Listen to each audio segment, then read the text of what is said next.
Acts chapter 2, and we're ready for verse 43. In verse 42, we talked about it last time. This gave us the four essential things that occupied the first Christians. They devoted themselves to the apostles' teaching and to fellowship and to the breaking of bread and to prayer. Four things. And then in verse 43, this is very interesting. Everyone was filled with awe at the many wonders and signs performed by the apostles. Now, I've talked about this before, but it's worth reminding.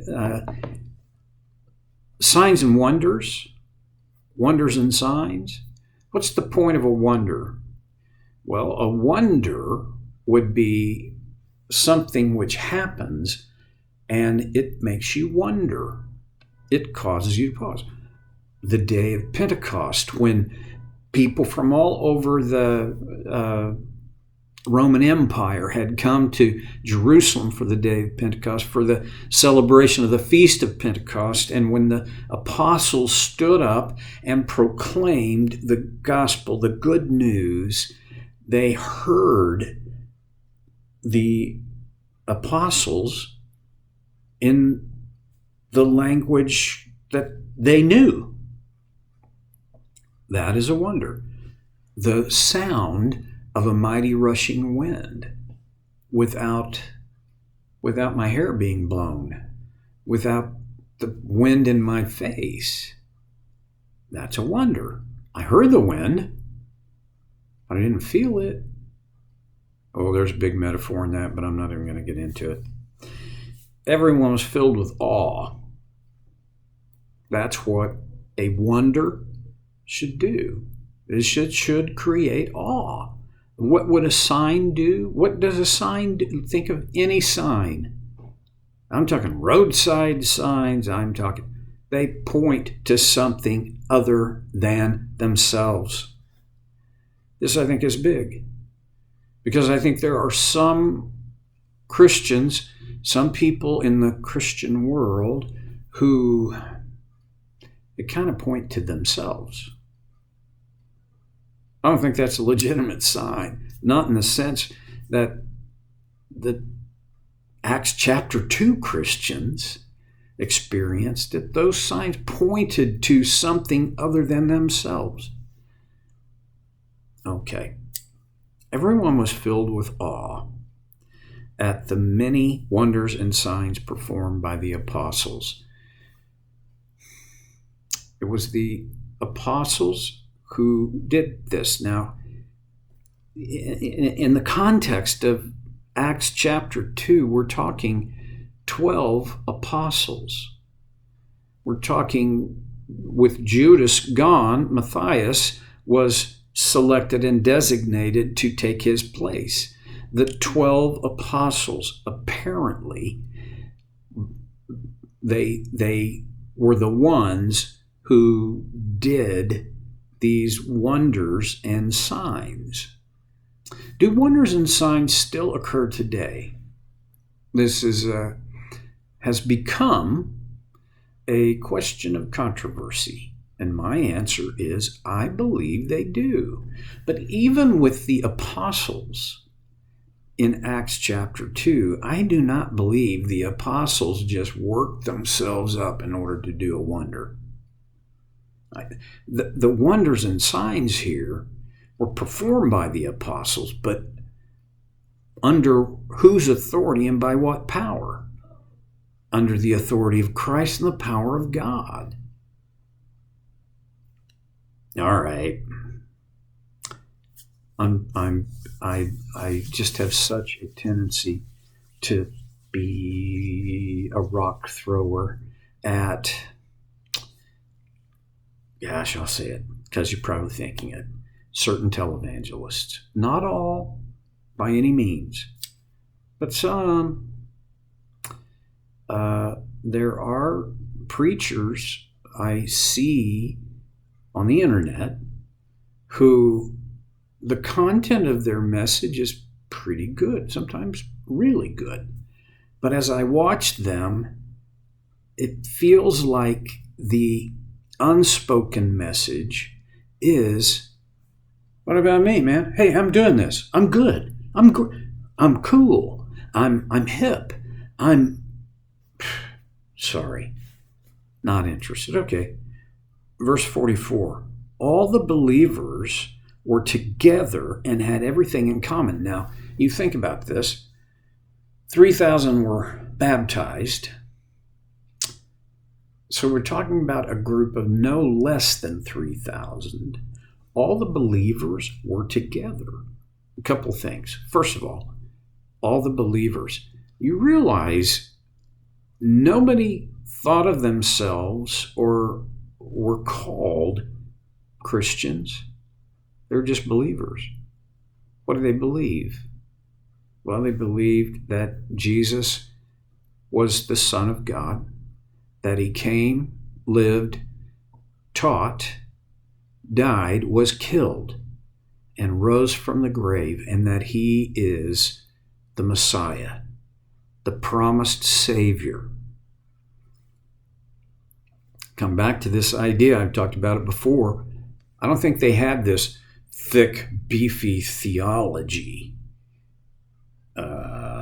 They didn't even have church rolls, right? How did you become a member of the church?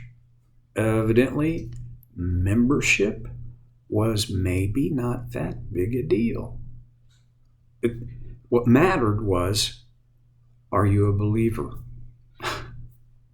Okay. All the believers were together and had everything in common. Well, there's one of the ideas, simple ideas about they were together, all the believers were together, would have to do with, is it possible that they all physically, geographically came together? It is possible. And the way that it would be possible would be that they gathered within the confines of the courtyards of the temple. It was large enough to be able to contain large numbers of people in the thousands. Or here's another idea. When Luke says they were all together, could it be that he's talking about their hearts, their minds, their intentions, their values? They were united in these things. As believers, they were together in their efforts and in their dreams and in their obedience and faith. Second thing, they had everything in common. That is a big, big deal. And I have read and heard people talk about, well, the early Christians were literally the first socialists. No, they were not. This is not socialism. This is called altruism. And there's a big whopping difference between the two. I'm not going to get political. There's enough out there that if you want to think more deeply about the difference, you can find material on it on the internet. Okay. They had everything in common. What does that mean? Well, it basically meant mi casa, su casa. If you need what I have, I'll make it available to you.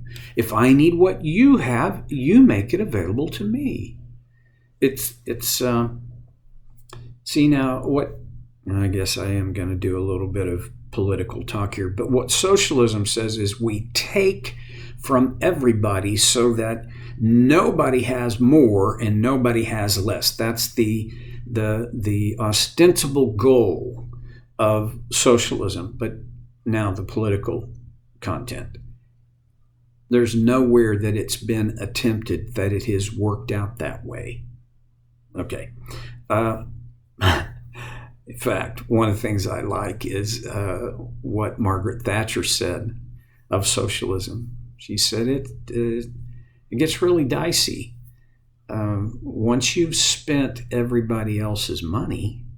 So they had everything in common, and that was the idea of we are all a part of a family.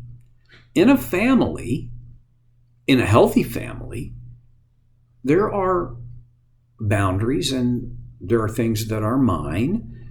These things are not yours, but in a healthy family, if you need something I have and I can provide it, I will. That's what this is about. Having everything in common has to do with one of my big points of ecclesial philosophy, which basically means how the church should be organized. It's a family. And in families, we have everything in common. In verse 45, it gets even more specific. They sold property and possessions to give to anyone who had need. Now, some would say, well, isn't that what socialism is? I will say that would be the public stated goal, but it's not practiced well. I am not a socialist. I have no interest in socialism, but I am an altruist, and I'm very interested in altruism. I have benefited incredibly by other people's unselfishness, their willingness to be generous. The church we attend has their values in big posters all around the lobby, the large lobby of the location we attend. And one of their values is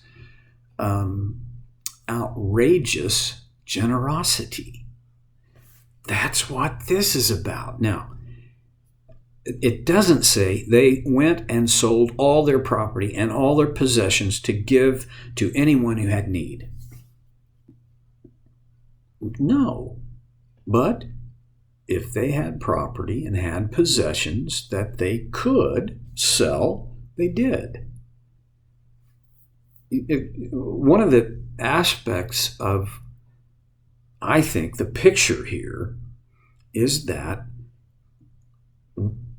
we have Christians who are capable of being generous because of the resources that they have acquired or earned, and they didn't hold tight-fistedly to those things. When a church is characterized by outrageous generosity, it will gain an interesting and very powerful reputation among the community in which it exists. In our world, you're never going to have to look very far to find people who have needs, material needs. And if the church that we're a part of has this mentality that I can be generous, and if I have something I can sell or give, I will. They sold property and possessions to give to anyone who had a need. We don't even read into this that they had criteria for who should or should not get these resources. The point was, when someone had a need, the church, this family, this healthy family, was of a mind to be generous to help those who were in need. Well, I would just say the same thing over and over again on that.